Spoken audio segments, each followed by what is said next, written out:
Remember this viral AI generated clip of Will Smith eating spaghetti?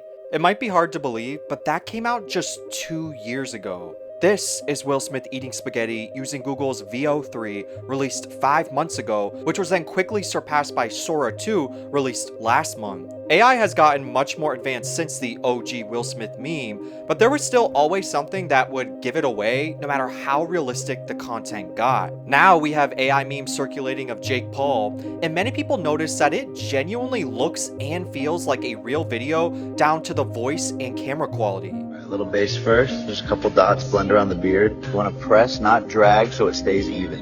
In just 2 years, we have gone from the surreal, the laughable, the impressive but obviously fake, to wait a minute, this is AI? This rapid, seemingly exponential advancement of technology mirrors our increasingly uncertain world. Our reality seems unhinged, derailed, barreling down a hill, speeding up without any real indication of where it will all lead. Combine this rapid rate of change with a worldwide pandemic, political dysfunction, wars, and climate collapse, and it can literally feel like the world ended in 2020, and ever since we have all been trapped in some dystopian simulation, constantly mourning a past where things felt more secure and stable. I'm constantly grieving and mourning life before 2020. Social media and the endless amount of information we consume also don't help and consistently make us feel like we've lost all sense of time, like we're just existing in this liminal space where everything and nothing is happening all at once. You scroll past numerous news, memes, and AI brain rot, unaware of how much time has passed, and then suddenly you see some nostalgia edit of your childhood and recoil in horror, realizing that the world that existed just 5,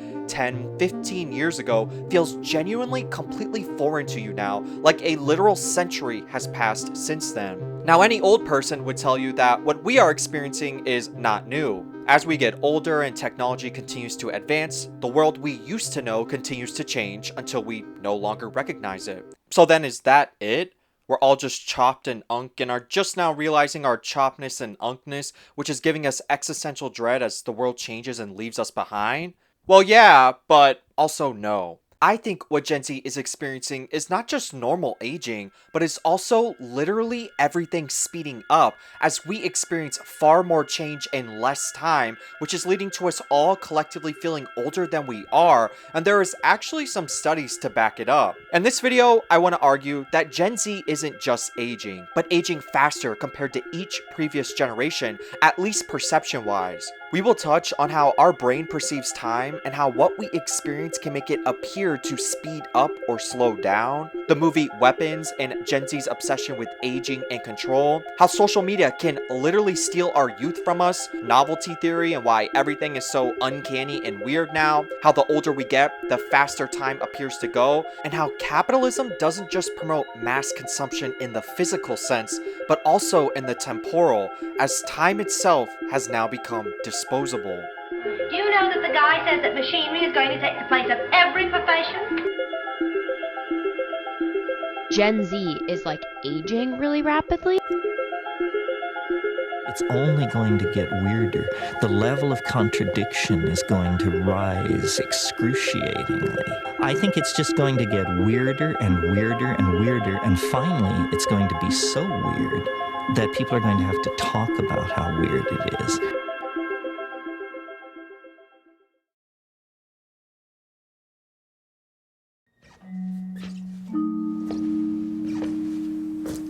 Principal Miller, I'm Gladys. This is Aunt Gladys from the movie Weapons, which was released on August 8th, 2025. You might recognize her from memes on social media or as one of the top trending Halloween costumes this year.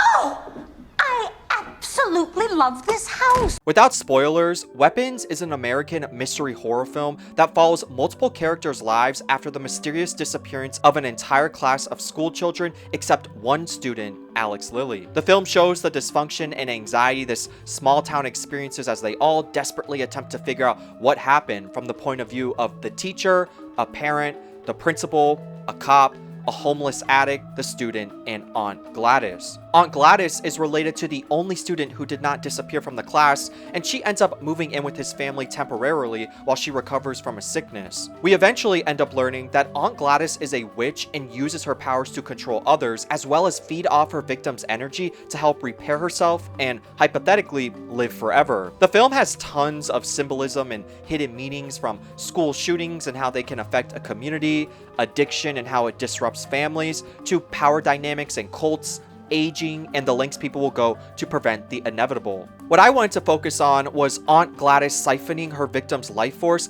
and how her entire character is used symbolically to explain all these different abstract things and how it mirrors what's happening in the real world, like with technology, societal change, and aging.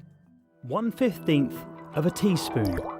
That's how much water the average single interaction with ChatGPT uses, according to Sam Altman, the boss of OpenAI. AI feeds on our resources and intellectual property, using taxpayer-funded services like water and electricity, and training on data that it technically doesn't own, while then forcing us to pay for it, even though it didn't pay us for using all our resources. Social media can be seen in a similar way, but instead of our resources, it's our time. Algorithms have gotten so advanced, so personalized, so addictive, that it's not uncommon to find ourselves on a single app scrolling for hours at a time, almost like we are under some spell. I mean, the average person now spends anywhere from 3 to 6, even 8 hours on their phone a day, and that is time we will never get back. When you add all that up, that becomes years of our lives we lose to scrolling, and years that our brains might not register as meaningful enough to record, and therefore can literally become years of our lives lost. The way Gen Z was raised on social media, on algorithms built for despair and anxiety before we reached adulthood, also explains why we feel much older and detached from linear time. Social media optimizes the commodification of reality, with each moment feeling completely contrived and then quickly disposed of, never to be seen again except in nostalgia edits. Because the internet allows everything to exist all at once, and because throwback culture now dominates popular trends, we also tend to perceive time in a more abstract, confusing way, since our points of reference are becoming so blurred. When everything is a throwback and our entire life is recorded and posted online, time can sometimes stop feeling linear. This rapid rate of change and overwhelming amount of information don't just affect how we perceive time, but are also causing the previous homogeneity of generations to appear to break down as impactful events speed up and radically shift our life experiences. There's two types of Gen Zers. This is Gen Z 1.0. They graduated high school before the pandemic. They had a flip phone before an iPhone, and they grew up with Instagram but without TikTok. They started college in the first Trump era. This is Gen Z 2.0. They graduated high school after the pandemic, or they may still be in high school. They only know smartphones and a world where TikTok is the status quo. Gen Z 1.0 were getting a taste of adulthood pre-pandemic, meaning they were living on their own, maybe with friends, they were in college, they had experienced a bit of independence. For Gen Z 1.0, resisting meant resisting Trump's first term in office. The Women's March, the March for Our Lives, climate justice, racial justice, it was trendy to be a part of these movements. For Gen Z 2.0, when they were in elementary school, middle school, and high school, it was COVID-19, missing their proms, football games, or soccer games, or sporting events, whatever it may be. As a result, they've grown to be really distrusting of institutions. If they were going to resist authority, it meant resisting Democrats. We've seen many members of Gen Z 2.0, that younger cohort, start to shift to the right. It's critical to not treat Gen Z like a monolith. I mean, I'm Unk adjacent, being a 99 baby, and I remember telling people who were like 5, even 4 years younger than me, that we were not the same because technology had advanced so quickly that their childhoods were far different compared to mine. I remember a world before social media, smartphones, and the internet dominating everything. A world where the internet was relegated to a single room and where you had to take turns with your siblings for a couple hours a day to use it. A world where my high school years weren't severed by a pandemic, or where Trumpism was normalized. So in this way, this rapid rate of change is not just causing Gen Z to feel older, but is also making the generations themselves feel further and further from each other, because even though we are only a handful of years apart in age, we still grew up in completely different worlds. This constant consumption of media can also paradoxically make us feel like time has sped up or like it doesn't exist at all. Social media can increase the diversity of experiences because we have such easy access to information and current events, leading to us feeling like we have experienced more in less time. However, too much experience with too much diversity, news, memes, brain rot, nostalgia can overwhelm our brain, causing us to not know what to save as important and what to throw away, meaning we end up viewing it all as useless entertainment and less memory is created, making us feel like lots of time or none at all have passed all at once. Like, do you ever just remember a TikTok trend or movie that was viral a couple months ago and feel genuinely shocked when you find out that it had already been like 6 or 7 months since it was everywhere? You feel like it was just yesterday with how well you can remember it, but the more you think about it, the more you also realize that, hold up, it also somehow feels like it was further back than you expect. It's this paradoxical, wasn't that recent, but also feels like it was a decade ago feeling that can cause detachment and confusion because we consume so much media that our experience of time now feels really confusing and non-linear. In this way, Aunt Gladys is a symbol for how modern technology feeds off our time and energy and weaponizes our data and neurochemicals to keep us engaged and constantly scrolling. When the profit motive is engagement and screen time, these apps will only continue to get more and more addictive, with the content getting shorter and more dense, and our sense of time getting stretched, compressed, or distorted. Who knows, maybe in the future people will be on social media for days and days because the algorithms have evolved and become so addictive that people literally cannot look away. This generation has an unhealthy obsession with age. The other similarity to the modern world Aunt Gladys can represent is our obsession with avoiding aging and how hyper-aware social media makes us of ourselves. Now, to be fair, aging has really always been something everyone tried to avoid, but social media and its algorithms have optimized it so successfully that we are now at the point where 20-year-old girls are getting plastic surgery and teen boys are talking about going to Turkey to save their hairlines. Social media and the smartphone camera make us much more aware of how we look all the time, and with apps like Instagram boosting those with the perfect lives, faces, and bodies, our perception and expectations of beauty are being distorted. This leads to almost everyone who uses the apps experiencing compare and despair and consistently feeling inadequate, with the algorithm's profit motive incentivizing and enhancing those fears so we'll buy whatever solution they then sell us. In this way, Aunt Gladys's magic and how it gives her control of others mirror our obsessive skincare and workout rituals, and how they momentarily make us feel we have some sort of control in an ever more out of control world. This also isn't just what I personally think. Like, remember back in 2024 when everyone was talking about how Gen Z is aging like milk? Everyone was pointing out how Gen Z looks far older than they actually are, and that was why we were so obsessed with skincare, going to the gym, and eating right. Apparently, Gen Z is like aging really rapidly. It is mainly because of the stress. I'm Gen Z. Most people gave several reasons as to why we looked older, with the most popular being stress. But what if aging had nothing to do at all with how we looked or beauty standards? What if how old we felt could literally be influenced by what we experience? Is it possible that we could feel older not because of stress or diet, but simply because we are experiencing more in less time?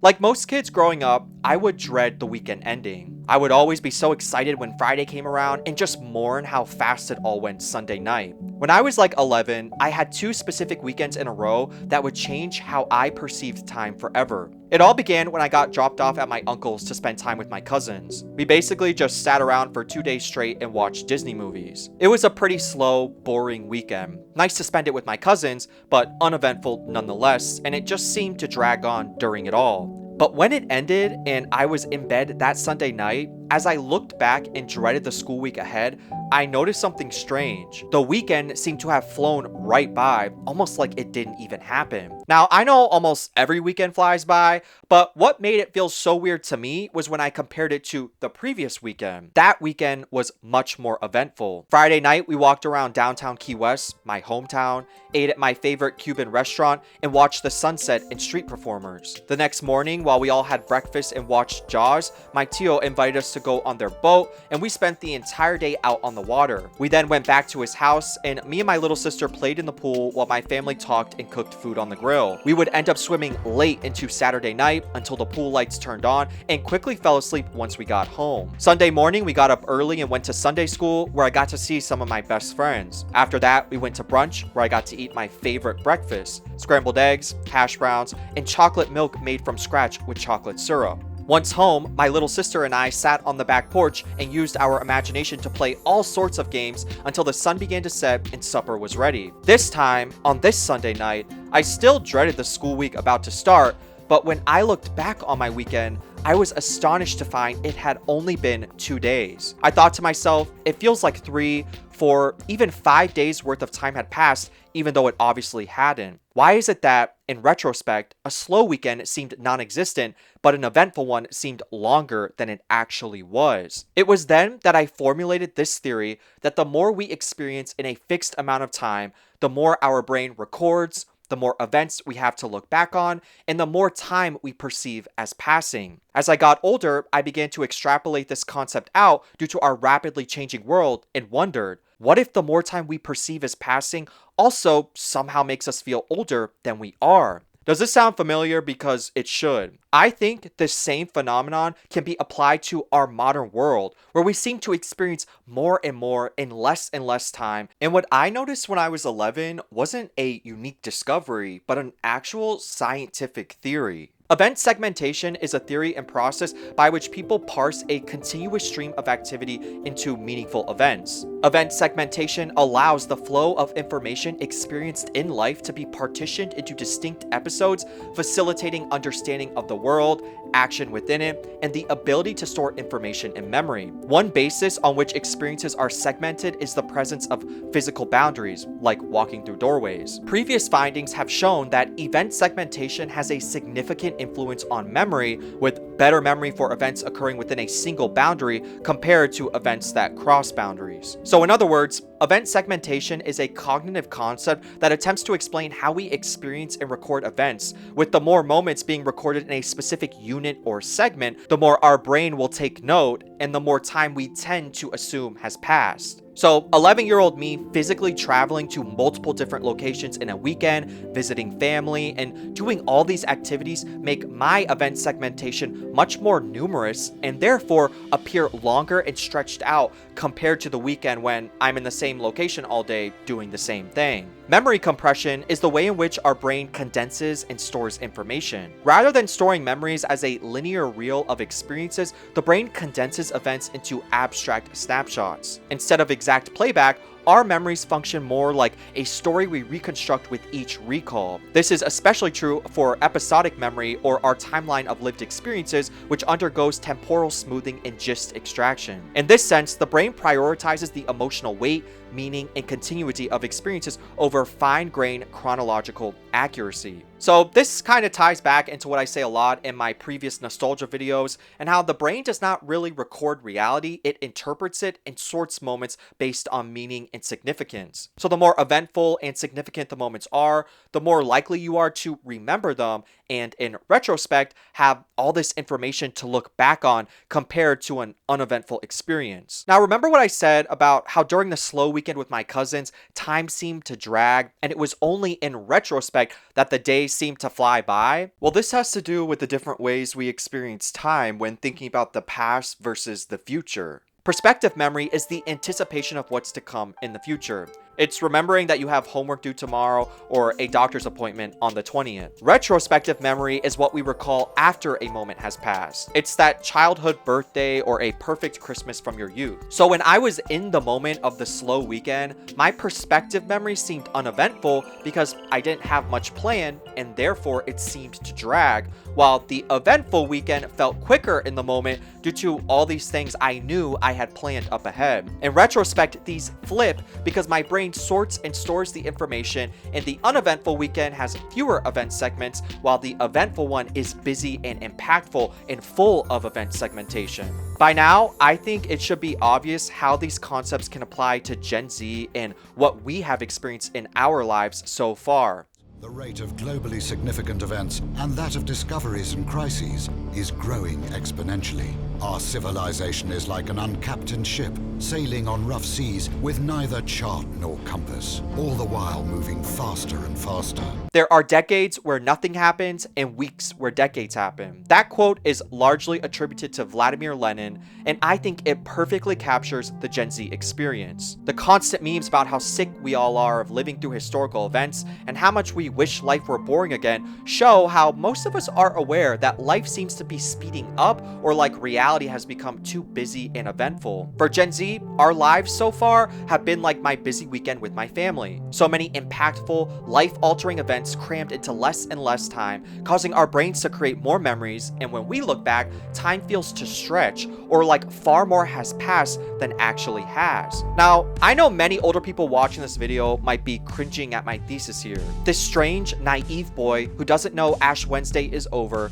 thinks his generation is the first to experience all this. We've lived through Vietnam, Reagan, the Cold War, television, cell phones, the internet, 9/11, Bush, Obama, and Trump. This is nothing new, you little toad. And to this, I would say, yeah, you're right, but so am I. Yes, time appears to speed up as we get older due to how our brains age, and that is something every generation will experience as they get older. Yes, it can be argued that every generation since really the first industrial revolution has experienced change and upheaval throughout their lives due to so much technological development, but I don't think we all experience the same rate of change. In other words, we aren't all just experiencing change linearly, as if Gen Z is going through what boomers also went through, just with different, newer technologies. I think what is happening is that the change is accelerating, with each new generation experiencing more of it in less time than the previous. Every generation, until like the millennials, saw about one society-altering technological shift before they reached their mid-20s. In 1921, radio fans are all earphones listening to a pioneer station, WHN. The silent generation grew up during the age of radio and witnessed the transition to television. TV has been shot at, applauded, argued about, analyzed by everyone from Haile Selassie to Sir Winston Churchill. Boomers grew up in the world of television and saw the transition to early computers. What a total sound sensation! Get yourself wired for sound with the Telmac Walkabout Stereo cassette player. Gen X grew up during the beginning of the computer age and saw the ushering in of the digital age with mobile devices like Walkmans and mobile phones. Every day, America Online is making it easier for people to live, work, and play. Millennials grew up in a world where mobile devices were normalized and saw the adoption of the internet, early social media, and smartphones. So yes, change has always happened, and society-altering technologies have been consistently churned out for over 100 years, but still, I think it can be argued that these changes were non-continuous, and society was able to adapt, absorb, and regulate them before they became too disruptive or exponential. Compared to today, this change was more like controlled chaos. Each new step altered everything, but was still paced just enough for everyone and everything to adapt. Gen Z was born into the height of the digital age, commonly called the first digital native generation, never knowing a world before the internet. Our early childhood saw personal computers in most households, but they were still something separate from everyday life. As kids, we knew the internet and how to navigate it, but it was still something limited to a single room, and most of our day was spent off of it. As we reached our early teenage years, suddenly smartphones and social media began to dominate, and the internet became inseparable from daily life. In our mid-teens, we saw the transition to powerful AI-driven algorithms and highly personalized social media, which prioritized engagement and division over connection. In our late teens and early 20s, we saw the dawn of AI, and now we see the acceleration and widespread adoption of it, similar to the smartphone just a decade ago. So in other words, we saw the transition to three major technologies in less than 20 years. Internet to smartphone, social media to AI. Compare that to previous generations who typically witnessed a single shift before their mid-20s or becoming adults. On top of that, we witnessed wars, economic collapse twice, a worldwide pandemic, the rise of populism and an ongoing democratic crisis, and we are also just now seeing the effects of climate change. Now, I know some watching right now might be annoyed that I'm saying this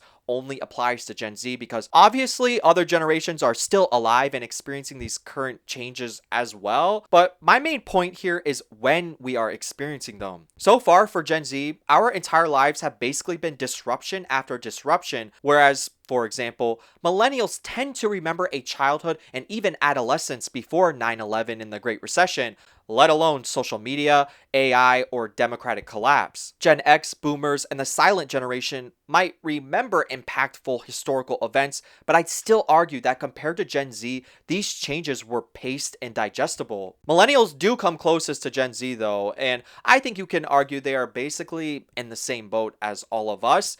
And also that Gen Alpha will see even more disruption and faster than millennials and Gen Z. My main point here is that because this disruption is all Gen Z has ever known, it makes us feel even more unstable and disconnected since we don't really have a reference point in our lives that we can look back on and say, this was when things were normal and stable. When you're raised in a world where everything is unprecedented and historical, your baseline for reality becomes that everything is impactful, so you remember more, feel like the world has already collapsed and rebuilt multiple times, and when looking back, feel far older than you actually are. Like, I am 26 years old.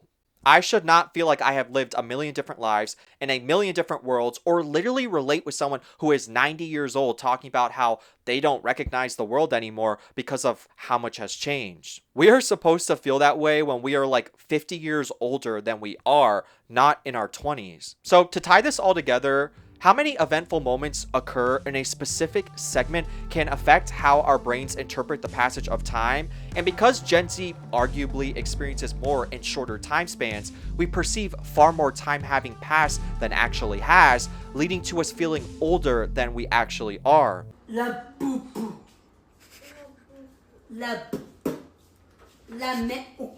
What are you laughing at? Labubu this, matcha 6-7 Stanley Cup crumble cookie that. Social media has optimized mass consumption in ways that I don't think any of us could have ever imagined. I mean, popular trends used to last for years, and now they seem to last for months. Remember Moonbeam ice cream?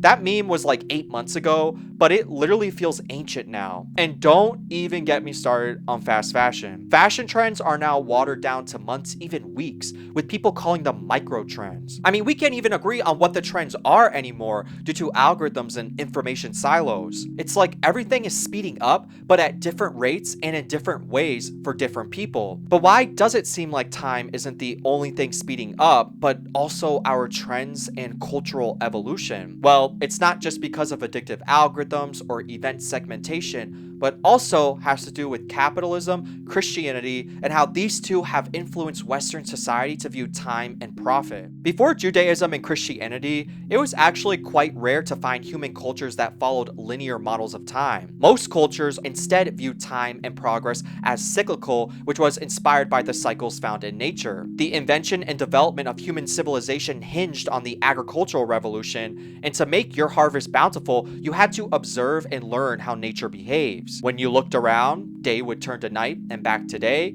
the seasons would change but always repeat, and climatic systems would alternate but were predictable. When observing nature, you notice that everything is cyclical. It's only natural then that people projected this onto their spiritual beliefs and societal systems, making them inherently cyclical. Judaism, and especially Christianity, changed this by presenting an alternate model of time. We aren't just existing in an endless state of cycles, but there was an obvious beginning, middle, and end to human history. In Christian theology, there was the beginning, the fall, the resurrection and redemption, and final judgment. According to this theology, we are somewhere in the middle right now, waiting for the second coming, the last judgment, and the utopian New Jerusalem. These beliefs influenced certain cultures to view history as linear and perceived human society as always progressing towards something, whether it be spiritual or later progressive and material. Fast forward a couple of thousand years, and with the development of capitalism, this linear view of time is harnessed in the name of profit. Cycles and sustainability become stagnation, and growth becomes the only option. The capitalist mindset views everything and anything as opportunities for growth,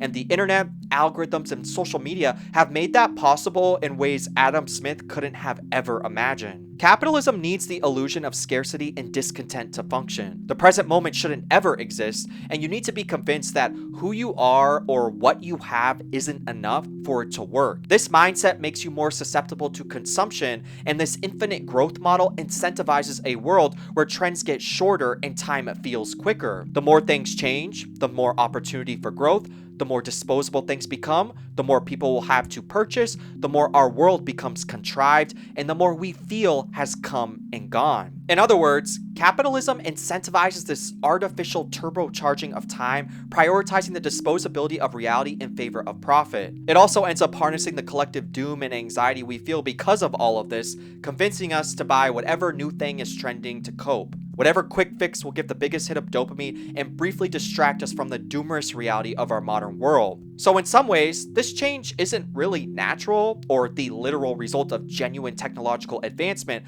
but can also be contrived in the name of profit. More trends, more products, more profit, the more we feel things are changing, when maybe they're not.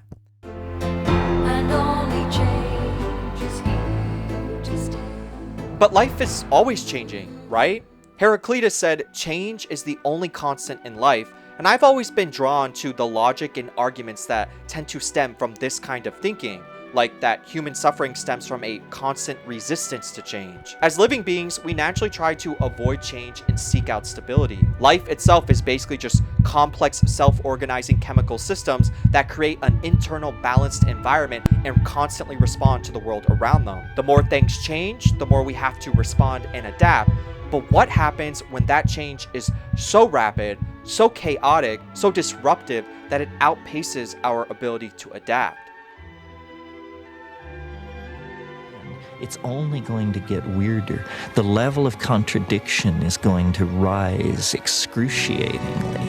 I think it's just going to get weirder and weirder and weirder, and finally it's going to be so weird that people are going to have to talk about how weird it is. This is Terence McKenna, a psychedelic philosopher and ethnobotanist. He is best known for his work on novelty theory, which is what he is talking about here. So what we have here is a new model of time based on a very real intuition that I think most people share, which is that time is speeding up, that human beings are part of that process, and that the culmination of that process is now within the ven of historical time. Novelty theory claims that novelty is an inherent quality of the universe and that the universe tends toward it instead of entropy. It claims novelty is an inherent quality of time, with the universe tending toward either habit, which is seen as boring or conservative, or novelty, which is creative and new. McKenna's idea was that the universe is an engine designed for the production and conservation of novelty, and that as novelty increases, so does complexity. With each level of complexity achieved, it becomes a platform for a further complexity. It's basically a cyclical view of reality that states the universe oscillates between periods of creative change and conservative stagnation, and calculated that on December 21st, 2012, the world was going to shift into this highly novel era where everything would just continue to get weirder from that point on because of how novel or new it would all be. Now, this theory is considered pseudoscience by the scientific community, and a lot of his work is clearly based on projection, confirmation biases, anthropocentrism, and it's just untestable due to a lot of his methods and ideas arising from psychedelic use or just amateur misreadings of established science. So I'm not saying his theory is true or that any of you watching right now should believe it. That being said, the reason I included him in this video is because of how unbelievably weird he describes the future as being, which resonates with a lot of people today. I mean, when reading his work, all I could think about is how everyone says the world did end in 2012, or for the newer gens, 2020, and that we are now all in this simulation where the weirdness is getting too weird. There is not a day that goes by that I don't think about how our reality right now is something I couldn't have ever predicted like a decade ago. Not in a million years. But I guess the movie Idiocracy got it pretty right. Ladies and gentlemen, the President of America! President Camacho! I think the reason we see such weirdness now is that we are watching our institutions and the stories we told ourselves about the world continue to be challenged and proven wrong, and our current reality continues to defy everything we told ourselves about what the future should actually be like. Social progress was supposed to be inevitable and linear. Authoritarianism could never happen in America. Trump could never be president, and bigotry was a minority mindset. World War III could never happen. A global pandemic in the modern world sounded unlikely. AI would lead to better progress and even utopia. Living standards would continue to rise forever. What we are experiencing is all these narratives we told ourselves about the world collapsing, and even the worst case scenarios still seem so strange. Like, wasn't authoritarianism supposed to be calculating, precise, and well planned? Not unbearably laughable, unserious, and cringe? Wasn't AI supposed to be exciting and futuristic, not existential and dystopian? Wasn't the internet supposed to open the world and lead to better access to information, not drown the truth, divide us all, and promote authoritarianism? What we are really seeing is the rate of change we experience accelerating so quickly that our institutions and societies aren't able to keep up and explain it all away using feel-good propaganda-like narratives anymore. We are too decentralized and aware, and the reality of our world is too obvious to be pacified by those in power as it had been in the past. In other words, life in some ways has always been weird. We were just far more centralized, and the weirdness was hidden because we didn't really live in reality. We didn't have the same access to information we have today, and our communication technologies were far more centralized, meaning what we saw and what we believed was far more controlled. Now we are living in something like a real-life split screen, where on one side, we have what we have been shown and taught from birth about how society functions and is supposed to function, versus the actual way everything is functioning and how it has always functioned. The more aware of this we become, the more powerful the contrast, the more we feel everything is unbearably weird. So these technologies will be a million times more powerful within 20 years. In fact, the speed of exponential growth is itself speeding up.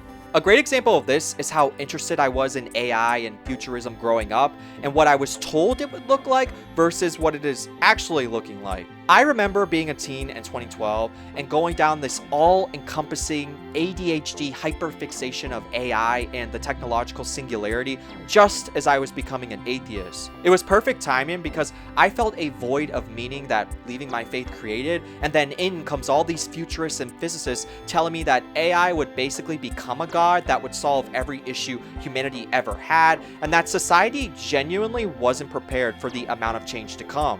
I would go to school and talk to all my friends about how AI was going to change the world and that our generation was going to experience more change in our lives than every previous one, and that we were so lucky to be born when we were. Yeah, it's literally crazy to say that now, but there was a time when we actually were optimistic about the future. I would consistently wonder, how is all this change going to manifest? How is our society going to be completely uprooted for the better? What is this technological utopia going to be and look like? Little did I know that change is almost always incredibly disruptive, leads to a collapse before it's accepted, and that enough change in a specific amount of time could also make my generation feel exhausted, confused, or even like we are aging faster.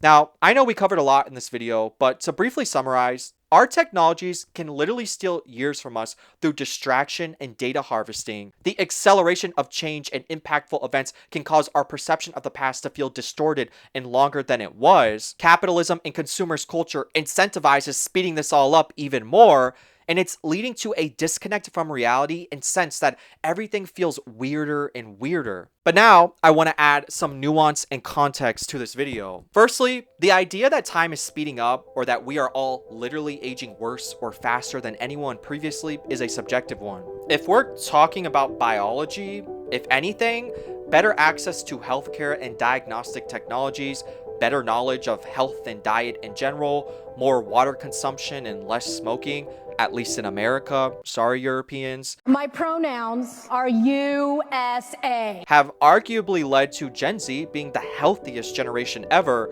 with many older people constantly saying we all look far younger than our actual age. Like, I mean, come on, how many people that are your parents or grandparents told you that we all look like we're 10 or 12 when we're like 25? Like, I literally hear bud, kiddo, and you're definitely not old enough to drink on a daily basis. So again, it's important to keep all these in mind when having these type of conversations. There is also some cultural nuance here, like developed versus underdeveloped countries or rural versus urban environments. Countries that are more developed and have greater access to newer technologies may perceive far more change occurring than someone from a poorer country where things have looked the same for generations. A farmer who sees the same landscape every day might feel that time has stood still compared to someone living in a rapidly developing city where everything is constantly being built up. So in other words, these concepts can be relative and hugely unequal depending on where you are around the world. I still just find it so fascinating how so much of our reality,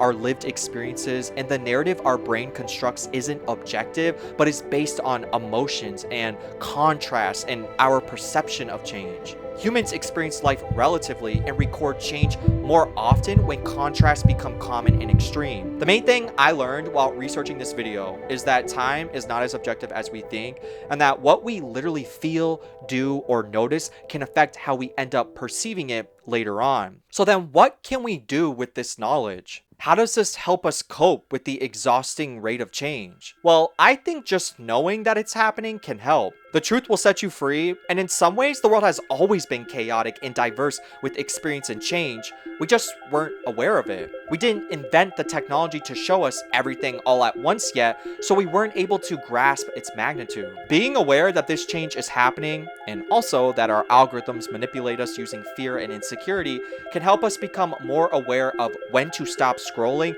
and take a breather. There are literally so many times when I'm scrolling, and suddenly all I see is doom and rage baiting because it's trying to trick me into engagement, and I'll literally just delete the app and not use it for a couple days. And by the way, the algorithm learns from everything, and if the main goal of the algorithm is to keep you engaged for as long as possible, deleting the app is probably the worst thing you can do.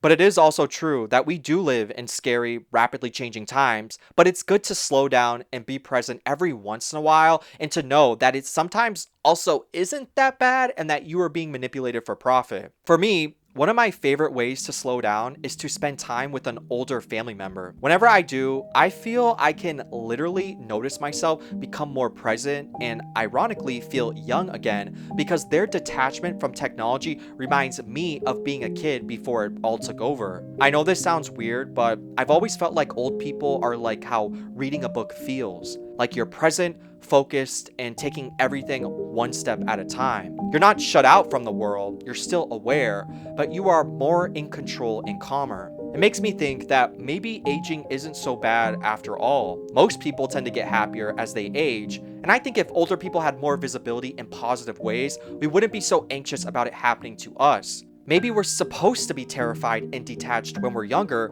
because we're just new at life, and the novelty of everything is supposed to overwhelm, and age is the reward we get for experience and better understanding.